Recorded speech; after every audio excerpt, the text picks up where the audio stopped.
In this section, we're going to look at inequalities and their graphs, and graphing inequalities on a number line. But first, let's talk about what an inequality is. So an inequality could be greater than, less than, greater than and equal to, or less than or equal to. So we're talking about when numbers or solutions of an inequality are any number that is less than, larger than, or sometimes equal to another number. So we could have more than one solution for each inequality. So here we have solution is any number that makes the inequality true. For example, if we looked at x is less than 3, that means any number that is less than 3 is a possible solution. So 2, 1, 0, all of our negatives, but also we can include fractions or decimals. So a number like 2.5 or 2.8 or 2 7/8 would also be less than 3, so it would be a reasonable solution for this inequality. So part of what we'll want to be able to do is identify whether or not a number is a reasonable solution. So if we looked at this inequality states that x is less than or equal to 7. So any number that is less than or equal to 7 in this case would be a reasonable solution. So if we look at A, 9, well 9 is not less than or equal to 7, so this is not true, or it would not be a solution. But -1 is, so that would be true. Or 14 over 2 equals 7. 7 is equal to 7, and because of this little line underneath our less than sign, that also lets us know that 7 is a possible solution. So A would be no, B would be yes, and C would also be yes.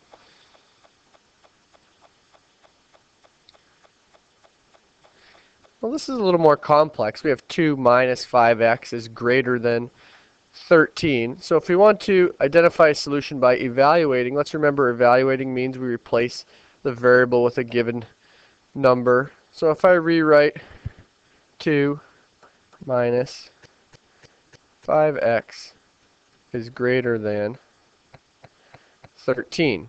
Well, if I take A, I want to replace my variable with my number. So 2 minus 5 times 3, let's remember to replace my variable in parentheses, is greater than 13. Now it's just a matter of completing our order of operations. So 2 minus 5 times 3 is 15, greater than 13. And 2 minus 15 would be negative 13. So if I look at this, negative 13 is not greater than 13. So 3 is not a reasonable solution for this inequality. But let's look at -4. So 2 minus 5, I'll replace my x with -4, greater than 13. Well, multiply first. So I end up with 2 minus 5 times -4 is -20, greater than 13. Subtracting a negative is the same as adding, so 2 plus 20, 22, greater than 13.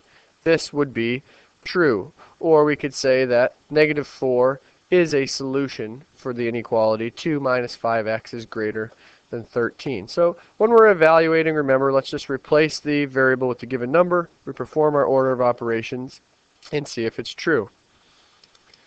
Move some of these parts around. So if we want to graph an inequality, let's first pull up a line graph. Now, two things to consider when we're graphing an inequality. First is, are we talking greater than, less than or equal to, or greater than equal to? Well, we're going to have two possibilities. Our starting point, we could either have an open circle or a filled in circle. Now, open means we're not going to include the number we're starting. Closed means we will include. So in this case, C is greater than -2. -2 is not a solution, but any number greater than it is. So we would put an open circle on -2. Greater than means we include everything greater. So I can highlight, put an arrow saying that I go on forever. But if I read this solution, 4 is less than or equal to m, I could rewrite that as m is greater than or equal to 4.